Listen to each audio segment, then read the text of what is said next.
how to get a great vocal sound in a room that's not perfect, an untreated room.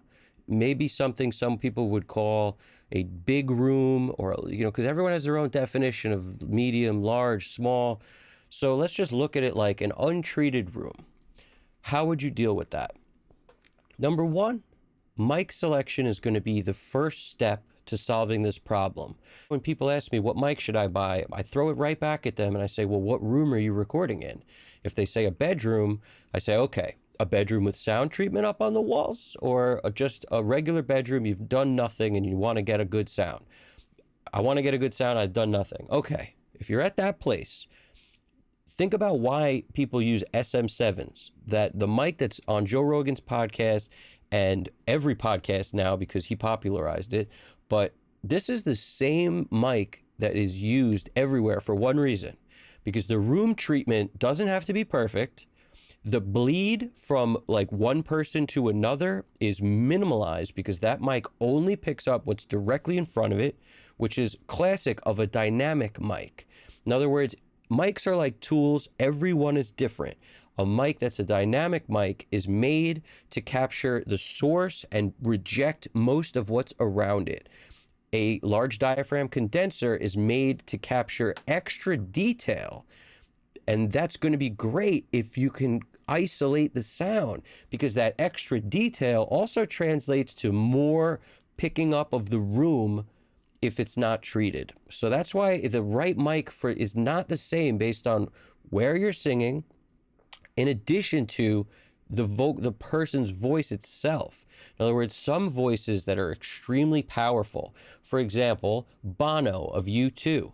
He uses SM58, but it's the beta version. It's the Shure Beta 58 is, I believe, the mic he's used on most of his recordings, and he's recorded in the control room most of the time. So not an isolated vocal booth, a control room, which is generally a little bit bigger than a vocal booth. We're talking about a regular sized room, and there was bleed, meaning the monitors are actually playing the music at him when he's singing most of the time. He could be wearing headphones and they turn the monitors down. How is it possible to capture a great vocal sound and have the monitors playing? This is where polar patterns of mics come into play. I can't help but feel like back in the day, the original recordings, you have to realize that these people working in Abbey Road studios, they're wearing lab coats. To me, that's very significant from a technical perspective. These people were like doctors. They were sound doctors. And they figured out how to get stuff to sound great using the tools they had. But the designs of these tools were such where the polar pattern of the mics was so important when you had 4 tracks only. I think about this all the time. My original 4-track recordings were trash. So when I think about why the Beatles and people back then could make such great recordings on only 4 tracks, what a mastery of understanding mic placement and what type of mic does what, because the wrong mic in the wrong position, the whole thing would sound terrible. So you really have to understand that there was a science involved with what they were doing. And we translate that, it's the same science today. Like nothing has changed. Now we have a ton of tracks, but it's the same science in that if you use the wrong mic, the polar pattern matters. So the polar pattern is, when you look at a mic, they all have graphs. They'll show you like the mic itself, the capsule, and they'll show you what is highlighted. I have a video on this that I'll link to at the end, because just in the thumbnail itself of the video, you can see exactly what I mean by polar pattern. The point is, the area in red is what the mic's picking up. So when you see a kidney bean shape in front of the mic, it's telling you that the mic picks up in this fashion, in front of it and around it to the shape of a kidney bean. That's cardioid. That's a very typical pattern for mics that are dynamic. The large diaphragm condenser's purpose is detail, but when you get detail, you also bring up the room around it. So if you're in a room that's untreated, I wouldn't recommend a good large diaphragm condenser. And if you have one, I'm going to give you some workarounds, okay? What you really want is gobos. I'm going to throw up at some point a video on the gobos. If you're in a room, large diaphragm condenser, you're going to do 2 things. First, gobos is the big one, okay? You want to isolate the sounds next to the person if you can, because if there's a wall here or here, any sort of reflections when that person sings loud is going to bank off the wall and come back, which isn't really a problem if you're using the right mic. In other words, if you're using a mic with an omni capsule that picks up everything around it, you're at a real disadvantage here, because it's going to get the walls reflection, it's going to get that walls, it's going to get all the reflections. So you don't want that. You would want a cardioid type pattern to just get what's in front of it, and you're going to really want to isolate what's next to the singer and especially what's behind him, because the mic's facing this way. So if there's a wall that's dead right here and he's singing at it, the sound's going to reflect off that wall and come back.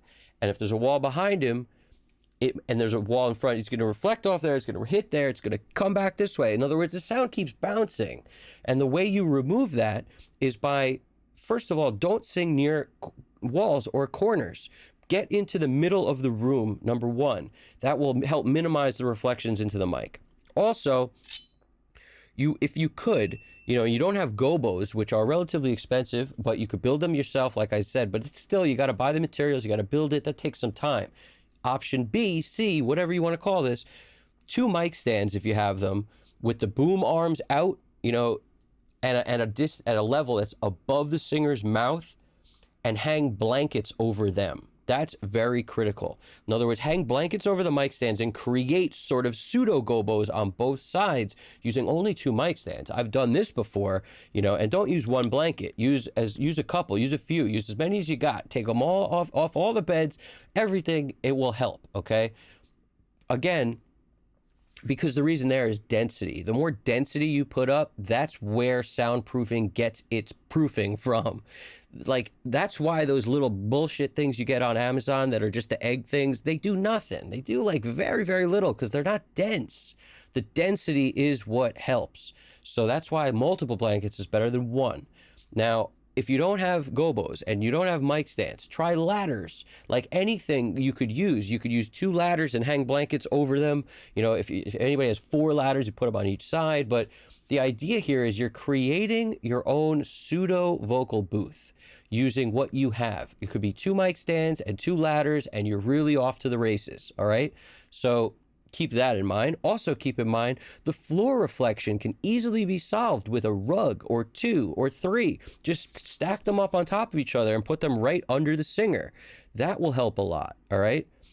Another thing that's going to help is, get right up on the mic. Don't sing from a foot away or more where the mic now has to pick up room. It has no choice. So make the signal where you're not clipping, and get close enough to the mic where you can really eliminate room sound, because your signal is loud enough where the mic's not like straining to hear what's going on and also picking up the room. Because as soon as you use compression or any of that, it's really going to bring up the excess sound around it. So the closer you are to the mic, generally the better when it comes to stuff like this. But don't eat it. Never eat it, and don't cup it.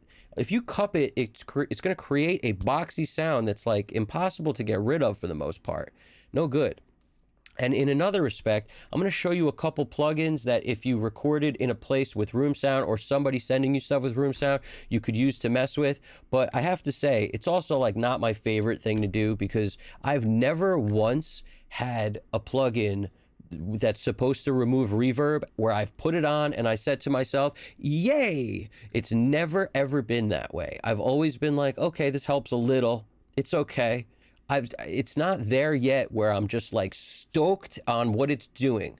And I've tried, it's just like every little 5% increase you can get by doing room treatment, by isolating where you are, by putting rugs underneath. Also keep in mind the ceiling. In other words, if you have high ceilings, this is actually, I want to say, a little less of a factor, because what you're really trying to prevent is the reflection.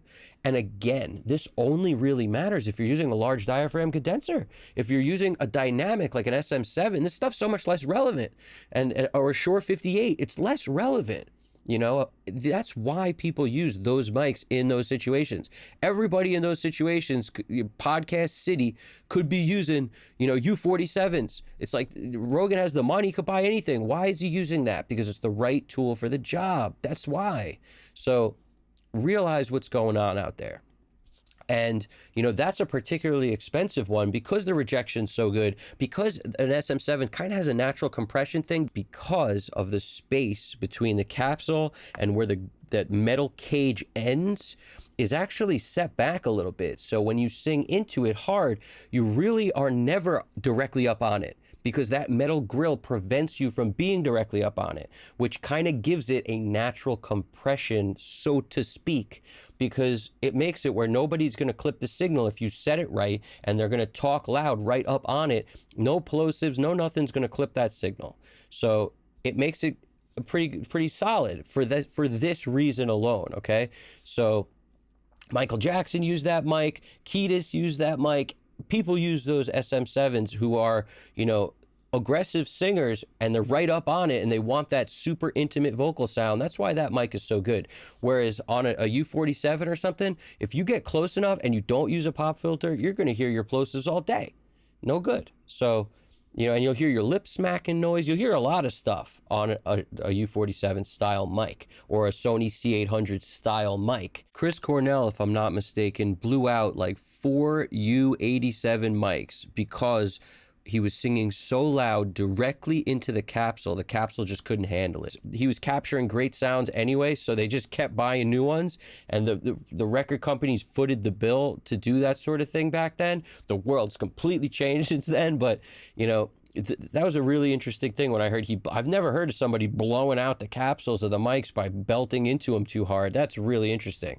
If you guys have any other stories like this about mics, drop it in the comments, because this is all interesting. So the same way I was explaining by the stuff below it, like rugs below you, you could, if you wanted to, put something above you too. That's the beautiful thing about a ceiling cloud. If you have a situation where you set up a vocal booth, don't have them singing directly at the glass, because that glass is going to reflect and then it's going to come back. And depending on what you have behind you in terms of treatment, it could hit the mic. You know, like the worst thing I've ever seen is people who think a good vocal booth setup is just creating like a closet with a glass window with no treatment in it. That's terrible, especially behind the vocalist. So, you know, you have them, if the glass is here, have them singing like this, so that, you know, they're singing this way. They could look to see you if you need to, like they're kind of catching you here, but they're not singing towards the glass. They're singing towards the side. They're singing towards the treatment. That's a huge help when you're doing stuff like this. So if you guys have any questions, feel free, leave it in the comments. Happy to get back at you. And any stories you have about recording stuff and mics you found that work really well, let everybody know. You know, and if you're not doing audio, if you're doing film or you're doing other things like this, then other things matter. Because as soon as the source is moving, now the treatment being in stationary doesn't help. That's why lav mics come into play. That's why, you know, shotgun mics come into play, where you can direct it towards the source and you can't treat the area around it, or you're outside. That's when these things start to really matter. The right mic for the job. It's critical in anything in audio. Well, I hope you guys liked this video. If you did, please put a dynamic mic right onto the like button, and also in figure 8, put a ribbon mic on the subscribe button. It could really help the channel. And I'll see you guys in the next one. Evan Jaffe, Custom Cut Studios. You guys got this.